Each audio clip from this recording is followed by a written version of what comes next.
ਭੱਟੀ ਦੀ ਕਹਾਣੀ ਇਲਿਆਸ ਘੁੰਮਣ ਦੀ ਜ਼ਬਾਨੀ ਕਿਸ਼ਤ 3 ਸੰਦਲਬਾਰ ਦੇ ਭੱਟੀਆਂ ਨਾਲ ਅਕਬਰ ਬਾਦਸ਼ਾਹ ਦੇ ਵੈਰ ਦੀ ਪੰਜਵੀਂ ਵਜ੍ਹਾ ਹਿੰਦੁਸਤਾਨ ਦੇ ਤਖਤ ਦਾ ਇੱਕ ਹੋਰ ਦਾਅਵੇਦਾਰ ਹੋਣਾ ਸੀ। ਉਹ ਉਹਦਾ ਭਰਾ ਮਿਰਜ਼ਾ ਮੁਹੰਮਦ ਹਕੀਮੁੱਜ਼ਮਾਨ ਸੀ, ਜਿਹੜਾ ਕਾਬਲ ਦਾ ਹਾਕਮ ਬਣ ਗਿਆ ਸੀ ਅਤੇ ਬਾਦਸ਼ਾਹ ਨੂੰ ਪਤਾ ਸੀ ਕਿ ਉਹਦੇ ਕੋਈ ਦਰਬਾਰੀ ਮਿਰਜ਼ਾ ਹਕੀਮ ਨਾਲ ਰਲ ਕੇ ਉਹਦਾ ਤਖਤ ਉਲਟਣ ਦੀ ਸਾਜ਼ਿਸ਼ ਕਰ ਰਹੇ ਨੇ ਅਤੇ ਜੇ ਰਾਹ ਵਿੱਚ ਪੈਂਦੇ ਭੱਟੀ ਵੀ ਉਹਦੇ ਨਾਲ ਰਲ ਗਏ ਅਤੇ ਉਹਦੀ ਸ਼ਹਿਨਸ਼ਾਹੀਅਤ ਵਾਕਈ ਖਤਰੇ ਵਿੱਚ ਪੈ ਜਾਵੇਗੀ। ਛੇਵੀਂ ਵਜ੍ਹਾ ਦੂਜੇ ਮਜ਼ਹਬਾਂ ਦੇ ਮੰਨਣ ਵਾਲਿਆਂ ਨਾਲ ਸਾਂਝ ਪਾਉਣ ਲਈ ਉਹਨੇ ਰਿਸ਼ਤੇਦਾਰੀਆਂ ਕਰਨ ਦਾ ਜੋ ਢੰਗ ਤਰੀਕਾ ਬਣਾਇਆ ਸੀ, ਉਹਦੇ ਨਾਲ ਪਿਆਰ ਦੀ ਥਾਂ ਨਫ਼ਰਤਾਂ ਵੀ ਪੈਦਾ ਹੋ ਗਈਆਂ ਸਨ। ਜਦ ਕਿ ਦੁੱਲੇ ਭੱਟੀ ਵੱਲੋਂ ਸੁੰਦਰੀ ਅਤੇ ਮੁੰਦਰੀ ਹਿੰਦੂ ਕੁੜੀਆਂ ਨੂੰ ਇੱਜ਼ਤ ਨਾਲ ਉਹਨਾਂ ਦੀ ਮਰਜ਼ੀ ਦੀ ਥਾਂ ਵਿਆਹਣ ਦਾ ਤਰੀਕਾ ਉਹਦੇ ਨਾਲੋਂ ਕਿਧਰੇ ਵੱਧ ਚੰਗਾ ਸਾਬਤ ਹੋਇਆ ਸੀ ਅਤੇ ਹਰ ਪਾਸੇ ਦੁੱਲੇ ਭੱਟੀ ਦੀ ਬੱਲੇ ਬੱਲੇ ਹੋ ਗਈ ਸੀ। ਸੱਤਵੀਂ ਅਤੇ ਆਖਰੀ ਵਜ੍ਹਾ ਨੂੰ ਕਈ ਤਰੀਖ ਲਿਖਿਆਰ ਆਪਣੀ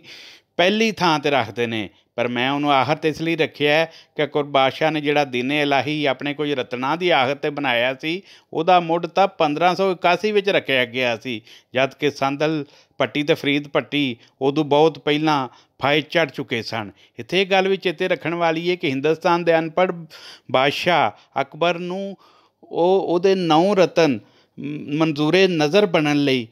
ਗੱਪ ਦਾ ਮੁਕਾਬਲਾ ਉਦੋਂ ਵੱਡੀ ਗੱਪ ਨਾਲ ਕਰਦੇ ਰਹਿੰਦੇ ਸਨ। ਜਦ ਰਾਜਾ ਬੀਰਬਲ, ਰਾਜਾ ਟੋਡਰਮਲ ਅਤੇ ਰਾਜਾ ਮਾਨ ਸਿੰਘ ਆਪਣੇ ਉਹਨਾਂ ਹਿਆਲੀ ਕਿਰਦਾਰਾਂ ਦੇ ਕਿੱਸੇ ਸੁਣਾਉਂਦੇ ਜਿਹੜੇ ਇੱਕ ਉਂਗਲ ਨਾਲ ਹਿਮਾਲਿਆ ਪਹਾੜ ਚੁੱਕ ਲੈਂਦੇ ਸਨ, ਤਾਂ ਉਹਨਾਂ ਦੇ ਮੁਕਾਬਲੇ ਵਿੱਚ ਅਬੂ ਅਲ ਫਜ਼ਲ ਅਤੇ ਅਬੂ ਅਲ ਫੈਜ਼ ਫੈਜ਼ੀ ਨੇ ਵੀ ਉਹ ਸੁਪਰ ਕਿਰਦਾਰ ਘੜ ਲਏ ਜਿਹੜੇ ਇਦੋਂ ਵੀ ਵੱਡੇ ਕਾਰਨਾਮੇ ਸੌਖਿਆਂ ਕਰ ਲੈਂਦੇ ਸਨ। ਇਹਨਾਂ ਸੱਤਾਂ ਵਿੱਚ ਕੋਈ ਵੀ ਕਾਰਨ ਹੋਵੇ, ਮੁਗਲ ਆਜ਼ਮ ਅਖਵਾਨ ਵਾਲੇ ਅਕਬਰ ਬਾਦਸ਼ਾਹ ਦੀ ਸੰਦਲਬਾਰ ਦੇ ਭੱਟੀਆਂ ਅਤੇ ਖਾਸ ਤੌਰ 'ਤੇ ਦੁੱਲੇ ਭੱਟੀ ਨਾਲ ਲੜਾਈ ਉਹਦਾ ਆਦਰ ਵਧਾਉਣ ਦੀ ਥਾਂ ਹਮੇਸ਼ਾ ਲਈ ਉਹਦੀ ਸ਼ਹਿਨਸ਼ਾਹੀਅਤ ਉੱਤੇ ਇੱਕ ਸਵਾਲੀਆ ਨਿਸ਼ਾਨ ਬਣੀ ਰਹੇਗੀ ਅਤੇ ਉਹਦੇ ਤੁੱਲ ਮਹਾਨ ਪੰਜਾਬੀ ਸੂਰਮੇ ਦੁੱਲੇ ਭੱਟੀ ਦੀ ਜੀਦਾਰੀ ਉਹਦਾ ਨਾਂ ਅਤੇ ਥਾਂ ਸਦਾ ਉੱਚਾ ਕਰਦੀ ਰਹੇਗੀ। ਸ਼ੁਕਰੀਆ।